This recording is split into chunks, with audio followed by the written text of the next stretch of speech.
ಪ್ರವಾಸಿಗರಿಲ್ಲದೆ ಬಿಕೋ ಎನ್ನುತ್ತಿರುವ ಅರಣ್ಯ ಇಲಾಖೆಯ ದಾಂಡೇಲಿಯ ದಂಡಕಾರಣ್ಯ ಇಕೋ ಪಾರ್ಕ್.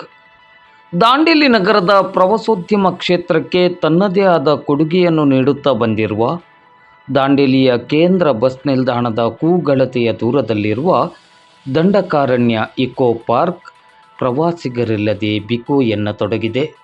ಮಳೆಗಾಲ ಆರಂಭವಾದಾಗಿನಿಂದ ಪ್ರವಾಸಿಗರ ಸಂಖ್ಯೆ ವ್ಯಾಪಕವಾಗಿ ಕಡಿಮೆಯಾಗಿದ್ದು, ದಂಡಕಾರಣ್ಯ ಇಕೋ ಪಾರ್ಕ್ ವೀಕ್ಷಣೆಗೆ ಜನರೇ ಬರದಂತಾಗಿದೆ.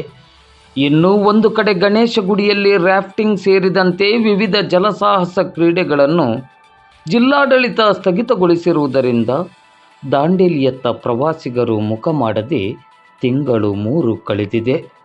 ಪ್ರವಾಸೋದ್ಯಮಕ್ಕೆ ಜೀವಕಳೆಯನ್ನು ತಂದಿರುವ ರಾಫ್ಟಿಂಗ್ ಸ್ಥಗಿತಗೊಂಡಿರುವುದರಿಂದ ಪ್ರವಾಸೋದ್ಯಮ ಇದೀಗ ನೆಲಕಚ್ಚಿದೆ.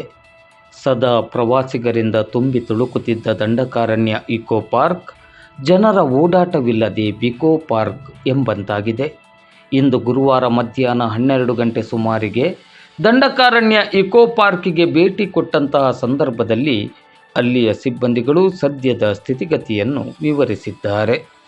ದಂಡಕಾರಣ್ಯ ಇಕೋ ಪಾರ್ಕ್ ಪ್ರವಾಸಿಗರಿಂದ ತುಂಬಿ ತುಳುಕ್ತಾ ಇತ್ತು. ಈಗ ಜನನೇ ಇಲ್ಲದೆ ಪ್ರವಾಸಿಗರು ಬರದೆ ಬಿಕೋ ಅಂತ ಇದೆ. ಏನ್ ಹೇಳ್ತೀರಿ? ಹೌದು, ಈಗ ಜನ ಜಾಸ್ತಿ ಬರ್ತಾ ಇಲ್ಲ ರೀ, ಯಾರು ಬರ್ತಾ ಇಲ್ಲ. ಈಗ ಕಡಿಮೆ ಜನ, ಬಹಳ